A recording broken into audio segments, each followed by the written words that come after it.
Private teacher online এডুকেশনের পক্ষ থেকে সবাইকে স্বাগতম। আজকে আমাদের আলোচ্য বিষয় ছিল লজিক গেট নিয়ে। তো লজিক গেটটা কি, সেই সংজ্ঞাটা যদি আমরা প্রথমে জানতে চাই, যে লজিক গেট হচ্ছে এক ধরনের ইলেকট্রনিক গেট যা কিনা দুই বা ততোধিক ইনপুট গ্রহণ করে এবং একটিমাত্র আউটপুট প্রদান করে। এই দুই বা ততোধিক ইনপুট গ্রহণ করে একটিমাত্র আউটপুট প্রদান করে, এটাকে একটা যুক্তির মাধ্যমে সিদ্ধান্ত নিতে হয় যে আউটপুটটা নেব সে আউটপুটটা সত্য হবে নাকি মিথ্যা হবে। এই রিলেটেড যে গেট বা ইনপুটের মাধ্যমে যে আউটপুট হয়, এটাই মূলত ইলেকট্রনিক লজিক গেটের মাধ্যমে সম্পাদিত হয়ে থাকে। এখন এই লজিক গেটটাকে যদি আমরা ক্লাসিফিকেশন করতে যাই, তাহলে আমরা দুইটা ভাগ পেয়ে থাকি। তা হচ্ছে মৌলিক লজিক গেট, আর একটা ছিল যৌগিক গেট। তো মৌলিক গেট বলতে কাকে বোঝায়? যে সকল গেট অন্য কোনো গেটের সাহায্য ছাড়া নিজে নিজে বাস্তবায়িত হতে পারে তাকে বলা হয় মৌলিক গেট। আর যৌগিক গেটটা হচ্ছে দুই বা ততোধিক মৌলিক গেটকে নিয়ে তৈরি যে গেট সমূহ তাকে বলা হবে যৌগিক গেট। তো মৌলিক গেটকে আবার কয়েকটা ভাগে ভাগ করা হয়েছে, যেমন or gate, and gate, not gate. আমরা প্রত্যেকটা গেট নিয়ে সিকোয়েন্স অনুযায়ী আলোচনা করব। এর পরবর্তীতে ছিল যৌগিক গেট নিয়ে আবার কয়েকটা ভাগ করা হয়েছে, যেমন ন্যান্ড গেট, নর গেট, এক্সঅর অথবা এক্স অর গেট,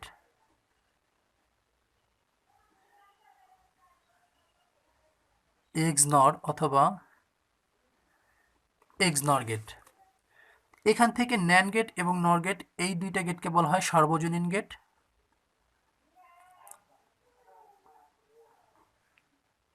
এবং এক্সঅর এবং এক্সনর, এই গেট দুটিকে বলা হয় বিশেষ গেট। তো গেটের এই পর্যায়ে আজকে আমাদের আলোচ্য বিষয় হচ্ছে শুধুমাত্র অর গেট নিয়ে।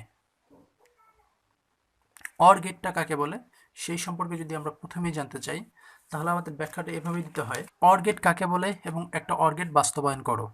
এই ব্যাখ্যা দেওয়ার জন্য আমরা একটা কোশ্চেন যদি দাঁড় করাই এরকম, যে দুই ইনপুট বিশিষ্ট একটি অর গেট বাস্তবায়ন করো।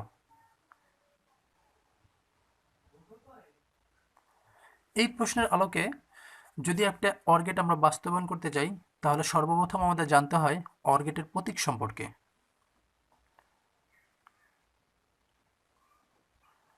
অর গেটের প্রতীকটা হয়ে থাকে কি? এটাই মূলত একটা অর গেটের প্রতীক। তো বলা হয়েছে দুই ইনপুট বিশিষ্ট একটা অর গেট, তাহলে ইনপুট দুটো কোথায় আঁকবো? এই একটা ইনপুট হলো, এই একটা ইনপুট। তো আমরা বলেছিলাম যে লজিক গেটে দুই বা ততোধিক ইনপুটের বিনিময়ে একটি মাত্র আউটপুট প্রকাশ করে।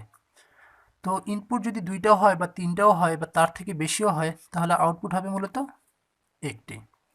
ইনপুট দুটোকে আমরা নামকরণ করলাম এ দ্বারা এবং বি দ্বারা।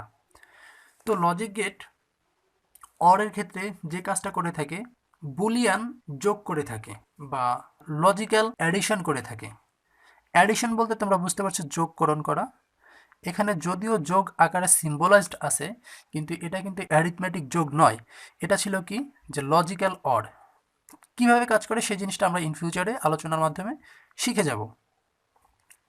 তো প্রতীক দ্বারা আমরা অর গেটটাকে সিম্বলাইজ করতে পারলাম। এখন যদি আমাদের বর্ণনা করতে বলা হয় যে বর্ণনা করো, তো অর গেটের বর্ণনা আমরা বলতে পারি যে অর গেট হচ্ছে যে ডিজিটাল ইলেকট্রনিক সার্কিটে দুই বা ততোধিক ইনপুটের পরিবর্তে একটি মাত্র আউটপুট পাওয়া যাবে এবং ওই আউটপুটটি যৌক্তিক অরের সমান হয়, তাকে বলা হবে অর গেট। আমি অর গেটের সংখ্যাটা আবার বলে দিচ্ছি, যে ডিজিটাল ইলেকট্রনিক সার্কিটে দুই বা ততোধিক ইনপুটের পরিবর্তে একটি মাত্র আউটপুট পাওয়া যাবে এবং ওই আউটপুটটি যৌক্তিক অরের মান দ্বারা সমান হয় বা যৌক্তিক অরের সমান হয়, তাকে বলা হবে অর গেট।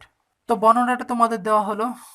এই বর্ণনাটা তোমরা অবশ্যই ভিডিওটি পজ করে লিখে নিতে পারো, যে ডিজিটাল ইলেকট্রনিক সার্কিটে দুই বা ততোধিক ইনপুটের পরিবর্তে একটি মাত্র আউটপুট পাওয়া যাবে এবং আউটপুটটি যৌক্তিক অরের সমান হয়, তাকে বলা হবে অর গেট।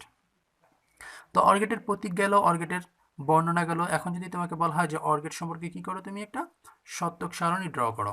সত্যক সারণী।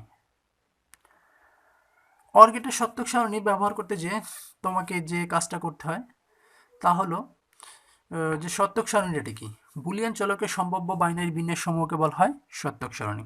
আমি কি বলছি আবারও, যে সত্যক সারণী হলো বুলিয়ান চলকের সম্ভাব্য বাইনারি সমূহকে বলা হবে সত্যক সারণী। তো বুলিয়ান চলকটা আবার কি, এক্ষেত্রে তোমাদের একটা কোশ্চেন থাকে, অর্থাৎ তোমরা যখন বই খুলবে এবং বই পড়তে যাবে তখন দেখবে যে বুলিয়ান, কনস্ট্যান্ট এবং ভেরিয়েবল সম্পর্কে কিছুটা আলোচনা করা আছে। তো এখানে কনস্ট্যান্ট অর্থাৎ ধ্রুবক এবং চলক সম্পর্কে তোমাদের ইতিমধ্যে অনেকেরই ধারণা আছে, তারপরে বলছি যে কনস্ট্যান্ট হচ্ছে যে ভ্যালুটা কখনোই পরিবর্তনশীল নয়, এবং ভেরিয়েবলটা হচ্ছে, চলকটা হচ্ছে যে ভ্যালুটা সর্বদা পরিবর্তনশীল এবং যার পরিবর্তনের মাধ্যমে কোনো একটা কাজ বা কোনো একটা ফলাফল সবসময় পরিবর্তন হয়ে থাকে, তাকে বলা হয় চলক। তো এখানে বলা আছে যে বুলিয়ান চলক। তো বুলিয়ান চলকটা কি? বুলিয়ান চলকটা হচ্ছে বুলিয়ান অ্যালজাবরা থেকে আগত দুইটা মান।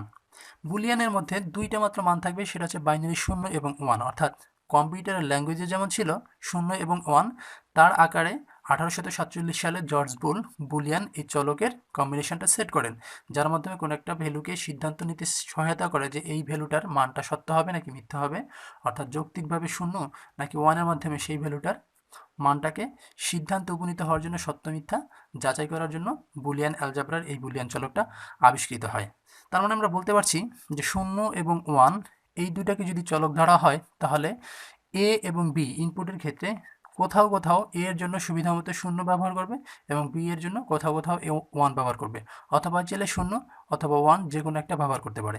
আমরা সাধারণভাবে গণিতে যেমন দেখেছিলাম যে কোনো একটা চলক আমরা যদি এক্স ধরি, যেমন 2x, এভাবে যদি বর্ণনা করে যাই 2x, এই x এর কোথাও একটা সেট দেওয়া আছে, যে এ সমান দেওয়া ছিল 1 থেকে 1 2 3 4 এরকম দেওয়া ছিল, কিন্তু একটা সেট যখন এ ড্র করা ছিল তখন এরকম বলা ছিল যে 0 less than or equal x less than or equal 4। তার মানে এক্স এর মানগুলো যদি 0 সমান অথবা 4-এর সমান অথবা ছোট, এক্স এর মানগুলো কি আছে যে 0 থেকে শুরু করে 4-এর মধ্যে কোনো একটা মান যদি এক্স এর মান হয়ে থাকে, তাহলে এই 2x এর মান, অর্থাৎ এইখানে এক্স বলতে আমরা এর এই সকল মানগুলোকে বুঝে থাকি। তার মানে যদি এই এক্স সমান আমরা 1 দিই তাহলে মানটা পরিবর্তন হয়, 2 দিলে মানটা আবার পরিবর্তন হয়, 3 দিলেও মানটা পরিবর্তন হয় এবং 4 দিলেও আমরা মানটা পরিবর্তনশীল পাচ্ছি। কিন্তু যখনই এখানে এ সমান শুধুমাত্র আসলো কি যে 0 এবং হচ্ছে 1, সেই ক্ষেত্রে এই এর সেটটা তোমরা এভাবে বাস্তবায়ন করতে পারো যে কি, যে 0 less than or equal x less than or equal 1। তার মানে এক্স এর মানটা 0 থেকে 1-এর মধ্যে যে কোনো একটা মান হবে এবং তার মাধ্যমে তার পরিবর্তনশীল কার্যক্রমগুলো চালিয়ে যাবে। তো অর গেটের সত্যক সারণী বাস্তবায়ন করতে গেলে আমরা দুইটা সেগমেন্ট জানবো, সেটা হচ্ছে একটা ইনপুট সেগমেন্ট আরটা হচ্ছে আউটপুট সেগমেন্ট। ইনপুট সেগমেন্টের মধ্যে আমরা ইনপুট ছিল দুইটি, কে কে ছিল, এ ছিল আর বি ছিল। তাহলে আউটপুট কে ছিল, আউটপুট ছিল এ অর বি, অর্থাৎ এ প্লাস বি, অর্থাৎ বা এ লজিক্যাল অ্যাডিশন বি। তো আমরা জেনেছিলাম যে ইনপুটের উপর নির্ভর করবে সম্ভাব্য বাইনারি বিন্যাস। বুলিয়ান চলকের সম্ভাব্য বাইনারি বিন্যাস কথাটা আবারও বলছি যে সত্যক সারণী হচ্ছে বুলিয়ান চলকের সম্ভাব্য বাইনারি বিন্যাস। তো এই সম্ভাব্য বাইনারি বিন্যাস করার জন্য একটা সূত্র আছে, যে সূত্রটা ছিল 2 টু দি পাওয়ার n। এখানে বাইনারি বলতে 2কে বোঝানো হয়েছে এবং সম্ভাব্য বাইনারি বিন্যাসটাকে বের করবে কতগুলো ইনপুট হচ্ছে, সেই ইনপুটটাকে আমরা n দ্বারা প্রকাশ করে থাকি। যেহেতু আমাদের ইনপুট ছিল এখানে 2টা, সেহেতু আমরা এই বাইনারির উপর আমরা 2 দিয়ে দিলাম, তাহলে আমাদের সম্ভাব্য বাইনারি বিন্যাস হবে কতটি, 4টি।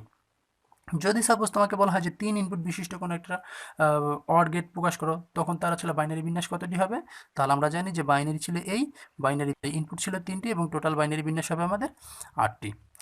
তো এখন যদি তোমাকে বলা হয় যে 4 ইনপুট বিশিষ্ট কোনো একটা অর গেটকে বাস্তবায়ন করো, তখন তোমাদের সত্যক সারণীতে বাইনারি বিন্যাস কতটি হবে সেটা অনায়াসে তুমি বের করতে পারবে কিভাবে, যে 2 টু দি পাওয়ার 4 অর্থাৎ 16 এভাবে। তো এখানে যেহেতু 2 টু দি পাওয়ার 2 অর্থাৎ 4টি, তো 4টি বাইনারি আমরা কীভাবে লিখবো, যে 4 বিট পর্যন্ত আমরা লিখবো। তো 4 বিট যদি আমরা বাইনারিতে লিখতে যাই তাহলে কি 0 1, তারপর ছেলে কত 2কে আমরা বাস্তবায়ন করতে পারি 1 0, 3কে বাস্তবায়ন করতে পারি 1 1। তো দেখতে পাচ্ছি 0 এবং 1 এটা কিন্তু 1 বিটে বাস্তবায়ন করা হয়েছে। এটাকে যদি 2 বিটে আমরা বাস্তবায়ন করতে চাই তাহলে কি করতে হবে, এখানে একটা 0 এখানে একটা 0 দিলে আসলে আমরা এই যে 4টা বিট ছিল সম্ভাব্য 4টা বিট, এই 4টা বিটটাকে আমরা কি করলাম যে 2টা বিটে আমরা বাস্তবায়ন করতে পারলাম।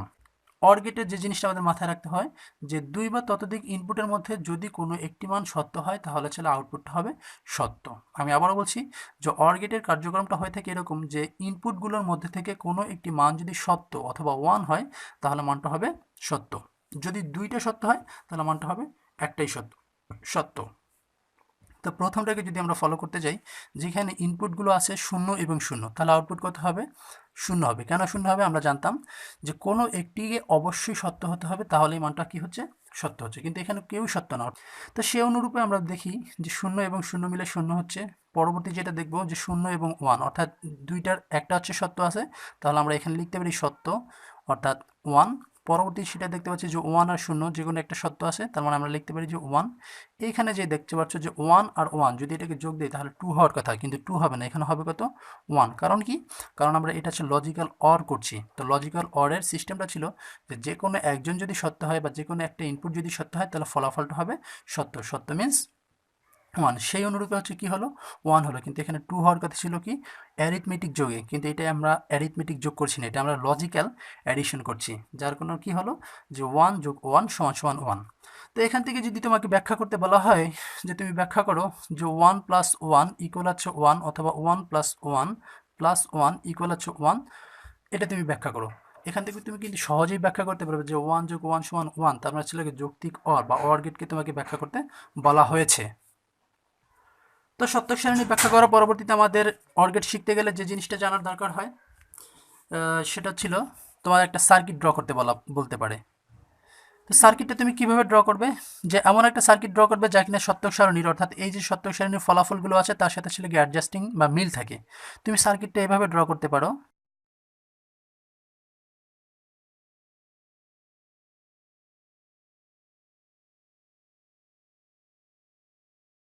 এটা মনে করো তোমার একটা সার্কিট। এই সার্কিটে তুমি চিন্তা করো যে এটা একটা বাল্ব। এটাকে যদি একটা বাল্বের সাথে তুমি তুলনা করো এবং এটাকে যদি একটা টোটাল সার্কিটের সাথে তুমি তুলনা করো, তাহলে এটা তুমি কিভাবে ব্যাখ্যা করবে? তুমি একটা জিনিস দেখো তো, যখনই দুইটা মুখ খোলা থাকছে, তার মানে এখানে যদি যখন খোলা থাকে তখন আমরা 0 হিসেবে ধরতে পারি, এবং যখন অ্যাটাচমেন্ট থাকে তখন আমরা 1 হিসেবে ধরতে পারি। তো যখনই দুইটা মুখ খোলা আছে, অর্থাৎ এখানেও 0 এখানেও 0, তার মানে ফলাফল কি হয়? 0। 0 মিন্স কি? লাইটটা কি জ্বলবে কি জ্বলবে না? আমরা জানি যে কোনো মান যদি মিথ্যা হয় তাহলে সেই জিনিসটা কি হয় না, কার্যক্রম বা সেই কার্যক্রমটা বা সেই ফলাফলটা বাস্তবায়িত হয় না। অর্থাৎ এখানে লাইট জ্বালানোটা ছিল আমাদের মুখ্যম ব্যাপার, কিন্তু এখানে কিন্তু আমরা লাইট জ্বালাতে পারছি না। কেন পারছি না? কারণ দুইটা সার্কিটের কানেকশনটা লস ছিল, অথবা 0 ছিল, অথবা মিথ্যা ছিল, যাই বলো না কেন, যেহেতু কানেকশন পাইনি সেহেতু লাইনটা পাবে না। এখান থেকে তুমি ধরো এটাই নিউট্রাল অথবা এটাই ফেজ, এই লাইনটা কিন্তু সরাসরি আসছে, কিন্তু পরবর্তী লাইটটাকে জ্বালানোর জন্য আমাদের আরও একটা লাইনের কানেক্টিভিটি দরকার, কিন্তু এখানে সেই কানেক্টিভিটিটা পাচ্ছে না। তো যখনই 0 0 থাকছে লাইটটা কিন্তু জ্বলছে না। এখন তুমি ধরো যে পরবর্তী যেটা আছে যে 0 এবং 1, আমরা ধরলাম যে প্রথমটা কি হবে, যে প্রথমটা আসলে কি হবে? 0 হবে, অর্থাৎ এটা ফাঁকা থাকবে, কানেকশন পাবে না, কিন্তু পরবর্তীটা তুমি কি করে কানেকশন দিয়ে দিলে। এখন তুমি চিন্তা করো তো এখানে কি লাইটটা জ্বলবে কি জ্বলবে না? তুমি কিন্তু অনায়াসে উত্তর দিতে পারছো যে এখন অবশ্যই লাইটটা জ্বলবে, কারণ এখান থেকে কিন্তু কানেকশনটা অবশ্যই এখানে পাস হচ্ছে, যার কারণে লাইটটা জ্বলে উঠবে। আচ্ছা, তাহলে আমাদের প্রথমটা প্রমাণ হলো, দ্বিতীয়টাও প্রমাণ হলো। এবার যদি তৃতীয়টা আমরা চিন্তা করতে যাই, যে এখানে ছিল কত, যে 1 আর 0 সমান সমান হচ্ছে 1। আমরা এই কানেকশনটা যদি ছিল দিয়ে দিই, কিন্তু এই কানেকশনটা যদি আমরা ফাঁকা রাখি তাহলে কি লাইটটা জ্বলবে? তুমি চিন্তা করে দেখো তো, অবশ্যই কিন্তু লাইটটা জ্বলবে, কারণ যে কোনো একটা দিক থেকে আমরা কানেকশন পাচ্ছি, তো লাইটটা জ্বলে উঠছে। যদি পরবর্তী যে প্রমাণটা ছিল যে কত 1 আর 1, তুমি এটাকেও কানেক্টিভিটি করলে, এটাকেও কানেক্টিভিটি করলে, এবার কি তোমার লাইটটা কি বন্ধ হবে নাকি জ্বলবে? অবশ্যই কিন্তু লাইটটা জ্বলে উঠবে, অর্থাৎ এখান থেকে একই ধরনের লাইন কিন্তু পাস হচ্ছে, কাজে তোমাদের লাইটটা কিন্তু কোনো সমস্যা করবে না জ্বলতে, লাইটটা জ্বলেই উঠবে। অর্থাৎ এখান থেকে তুমি কানেকশন দাও অথবা দুইটাই তুমি কানেকশন দাও, তাহলে কিন্তু তোমার কি লাইটটা অবশ্যই জ্বলে থাকবে। তো আমরা দেখতে পাচ্ছি যে অর গেটের সত্যক সারণীর আকারে যে সার্কিটটা ছিল, সেই সার্কিটটা কিন্তু আমাদের ড্র হয়ে গেল, এবং তার প্রমাণটাও আমরা পেয়ে গেলাম যে অর গেটের সার্কিটটা কীভাবে এসে থাকে। তো এখান থেকে যদি তোমাকে কোশ্চেন করা হয় যে এরকম একটা সার্কিট ড্র করে যদি তোমাকে বলা হয় যে এটা কোন গেটকে সমর্থন করে, তাহলে কি তুমি প্রশ্নের উত্তরটা দিতে পারবে না যে এটা একটা অর গেটের সার্কিট এবং এটা অর গেটকে সমর্থন করে? বা যদি সার্কিট দিয়ে বলে তুমি একটা অর গেট বাস্তবায়ন করো, বা এই যে সার্কিটের আলোকে তুমি গেট বাস্তবায়ন করো, তাহলে তুমি কিন্তু অবশ্যই অর গেটটাকে এখানে উপস্থাপন বা বাস্তবায়ন করতে পারছো। তো এর পরবর্তী যে জিনিসটা আমাদের শেখার ছিল সেটা ছিল সিগন্যাল। সিগন্যাল কিভাবে পাস করে? আমরা অর গেটের ক্ষেত্রে আমরা জানলাম যে প্রতীক আছে, অর গেটের একটা বর্ণনা আছে, অর গেটের সত্য সারণী জানলাম, অর গেটের সার্কিট আমরা জানলাম। এখন অর গেটের সিগন্যালটা কিভাবে কাজ করে? অর গেটে কে কে ছিল? অর গেটে দুইটা ইনপুট ছিল, একটা আউটপুট ছিল। তো দুইটা ইনপুটের মধ্যে ইনপুট ছিল এ, ইনপুট ছিল বি, আউটপুট ছিল এ অর বি, অথবা এ লজিক্যাল সাম বা লজিক্যাল এডিশন বি। তো এর ভ্যালুগুলো ছিল কি, যে 0 0 1 1। তো আমরা লিখলাম যে 0 0 1 1। বির ভ্যালুগুলো ছিল কি, যে 0 1 0 1। এ প্লাস বি অথবা এ অর বি বা এ সামিশন লজিক্যাল এডিশন বি যাই বলো না কেন, যে 0 1 1 1। এখন তোমাদের শর্ত হচ্ছে বা তোমাদের মূল কাজ হচ্ছে, যখন তুমি কোনো একটা সিগন্যাল ড্র করবে, তখন যদি তুমি দেখো যে সেই সিগন্যালে শূন্য অথবা মিথ্যা, অথবা যখন তুমি দেখবে যে সত্য অথবা ওয়ান আছে, তখন তুমি আপার বিট দিয়ে সিগন্যালটা টানবে। তো সেই অনুযায়ী আমরা এখান থেকে যদি শুরু করি, যেহেতু শূন্য আছে, আমরা নিচ দিয়ে অথবা লোয়ার বিট বা ডাউন বিট যাই বলো না কেন, সেখান থেকে আমরা লাইনটা ড্র করে শুরু করলাম।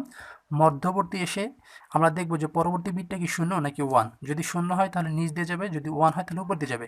যেহেতু শূন্য সেহেতু আমাদের নিচ দিয়ে যাবে। এখানে এসে যখন স্টপ হলাম, তখন আমরা দেখবো যে পরবর্তী বিটটা কি শূন্য নাকি ওয়ান। এখানে দেখতে পাচ্ছি ওয়ান, তো আমাদের শর্ত ছিল যে যখনই ওয়ান আসবে তখন হচ্ছে উপর দিয়ে লাইনটা যাবে, তো আমরা গেল উপর দিয়ে। এই মধ্যবর্তী স্থানে এসে থেমে আবার দেখবো যে পরবর্তী সিগন্যালটা কি বা পরবর্তী বিটটা কি, ওয়ান নাকি শূন্য। যদি ওয়ান হয় তাহলে উপর দিয়ে যাবে, তার মানে উপর। এই আলোকে যদি এখান থেকে যাই, শূন্য আছে তার মানে নিচ দিয়ে, এখানে থামলে দেখলাম যে ওয়ান আছে সেহেতু উপর দিয়ে, এখানে থামলাম দেখলাম হচ্ছে শূন্য সেহেতু যাবে নিচ দিয়ে, এখানে থামলাম দেখলাম হচ্ছে ওয়ান আছে সেহেতু যাবে উপর দিয়ে। আর এ লাগে সে একই জিনিস, যে যেহেতু শূন্য নিচ দিয়ে আসলো, উপরে বসলাম যেহেতু ওয়ান ছিল, এখানে থামলাম ওয়ানই আছে উপর দিয়ে যাবে, এখানে থামলাম ওয়ান আছে উপর দিয়ে যাবে, এখানে থামলাম ওয়ান আছে উপর দিয়ে গেল। তো এর যে কোনো একটা যদি সিগন্যাল একে তোমাকে বলা হয় যে এই সিগন্যালের আলোকে কোন গেটকে তুমি সমর্থন করাবে, তাহলে তুমি কি উত্তর দিতে পারবে না যে এটা একটা অর গেটের সিগন্যাল? অবশ্যই কিন্তু তুমি এখন উত্তর দিতে পারবে যে এই সিগন্যালটা একটা অর গেটকে সমর্থন করে। তো আজকের এই আলোচনা থেকে আমরা দেখতে পেলাম যে একটা অর গেট বাস্তবায়ন করতে যে সেগমেন্টগুলো জানার দরকার হয়, প্রতীক, বর্ণনা, সত্যক সারণী, সিগন্যাল, সার্কিট সব কিছু দেখলাম, এবং সেই সাথে জানলাম যে বুলিয়ান চলক কাকে বলে, বুলিয়ান অ্যালজাবরা কি, বুলিয়ান চলক বা বুলিয়ান অ্যালজাবরা কত সালে আবিষ্কৃত হয়েছে, এবং বুলিয়ান অ্যালজাবরা কে আবিষ্কার করেছিল, সেই সম্পর্কে নানাবিধ আলোচনা কিন্তু আমরা এখান থেকে পেয়ে গিয়েছি। তো আশা করছি অর গেট বাস্তবায়নের এই পর্বে তোমাদের কোনো সমস্যা নেই। তারপর যদি কারো কোনো সমস্যা থাকে অবশ্যই প্রশ্ন করবে, আমি অবশ্যই চেষ্টা করব উত্তর দেওয়ার জন্য। তো টিল দেন ভালো থাকবে সবাই। যদি তোমাদের ভিডিওটি ভালো লাগে তাহলে অবশ্যই লাইক করবে, কমেন্ট করবে, সাবস্ক্রাইব করবে, ফলো করবে, শেয়ার করবে। তো সে পর্যন্ত সবাই ভালো থাকো, আল্লাহ হাফেজ।